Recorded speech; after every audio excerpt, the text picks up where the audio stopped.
বাড়ির পাশেই বারুইপুর, সেখানে ৩০০রও বেশি রোহিঙ্গার বাস। কে ঠাঁই দিয়েছিল? হোসেন গাজী নামে এক স্থানীয় ব্যক্তি, যে নাকি আবার নানা ধরনের কমিটির সঙ্গে যুক্ত। কিন্তু হঠাৎ সেই ৩০০ রোহিঙ্গা একেবারে উধাও। কোথায় চলে গেল? এখন কোথায় আছে? এতদিন থাকছিলই বা কিভাবে?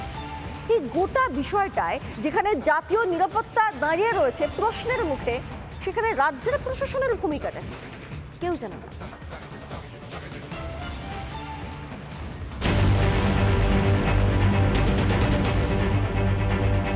রোহিঙ্গাদের গ্রাম না, মায়ানমারে নয়, এমমনকি বাংলাদেশেও নয়।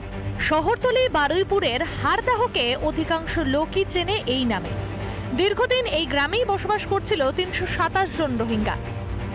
আমার পেছনে এই যে টিনের ঘর, এই ঘরেই থাকতো রোহিঙ্গারা।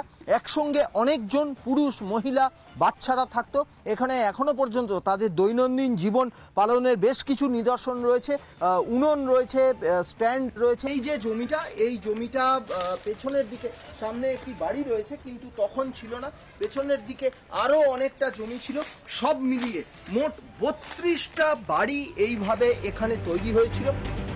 বারুইপুরের হোসেন গাজী নিজেকে মানবাধিকার কর্মী হিসেবে পরিচয় দেয় এলাকায়। এই হোসেনই নিজের দায়িত্বে এতদিন ধরে রোহিঙ্গাদের পুষছিল। এতজন রোহিঙ্গা অনুপ্রবেশকারীকে নাকি মানবিক কারণেই আশ্রয় দেয় হোসেন গাজী। তার হাস্যকর যুক্তিটা একবার শুনুন। আমি ওদের একটা জিনিস দেখে অবাক হয়েছি, আমার মানবতা কেঁদেছিল। এই কারণে মানুষ দূর থেকে অনেক কিছু তিলকে তাল বানাতে পারে। আমি কাছে থেকে যেটা দেখেছি, সারাদিন ওরা যে ব্যবসা বাণিজ্য কাজকর্ম আমরা যেরকম লাগিয়েছিলাম সেরকম করতো, কিন্তু রাত্রিবেলা আসার পরে ওরা নেট চালিয়ে ওদের দেশের যে কাটাকাটির সিনগুলো দেখতো আর কাঁদতো আর বলতো ও বাজি, বুকে হাত চাপড়াতো। ওদের চোখের এই যে জল দেখে, এই কান্না দেখে আমরা থাকতে পারতাম না যে ওদের অবস্থাটা কি করতো এই রোহিঙ্গারা। ধোঁয়াশায় স্থানীয় বাসিন্দারাও। হ্যাঁ, বছর দেড় মন ছিল। তাজ ওরা বোকারে করতো, তার কি করে খাবে? আর তারা কথা বলতো, মানে কথা বোঝা যেত না। আমরা বেশি কথা বলতো না, সব চলে গেছে। এখন কোথায় আছে বলতে পারবো না। এখানে ঘুরতে থাকতো, তারপরে চলে ওরা এখানে গ্রামে চেয়ে টেয়ে খেত। আমাদের এই অবস্থা, জোগাড় কাজ মাঝ এই সব। বাইরে যেত বলে কাজে যাচ্ছি, এবার কোথায় যাচ্ছে না যাচ্ছে কে জানছে।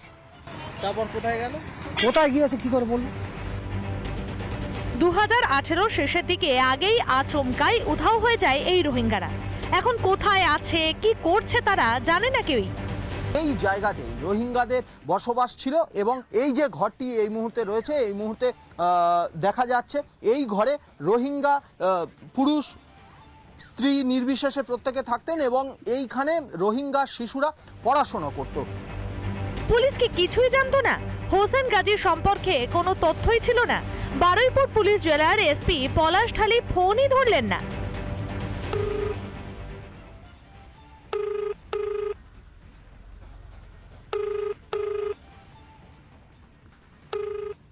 যে ব্যক্তিকে আপনি কল করছেন তিনি এখন উত্তর দিতে পারছেন না। গোয়েন্দা রিপোর্টে বারবার বলা হয়েছে দেশের নিরাপত্তার জন্য বিপজ্জনক রোহিঙ্গারা।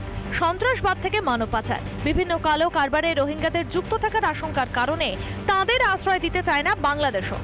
অথচ কলকাতা শহরের উপকণ্ঠে দীর্ঘদিন ধরে লালন পালন করা হলো রোহিঙ্গাদের। পুলিশ কিছুই জানতে পারল না, নাকি সব জেনেও চুপ থাকার নির্দেশ ছিল? সৈকত পালের রিপোর্ট, রিপাবলিক বাংলা। নানা ধরনের কন্টেন্ট দেখার জন্য লাইক করুন, শেয়ার করুন আমাদের ফেসবুক পেজ, সাবস্ক্রাইব করুন আমাদের ইউটিউব চ্যানেল। পাশাপাশি অন্যান্য ব্রেকিং নিউজের জন্য অবশ্যই চোখ রাখুন রিপাবলিক বাংলায়।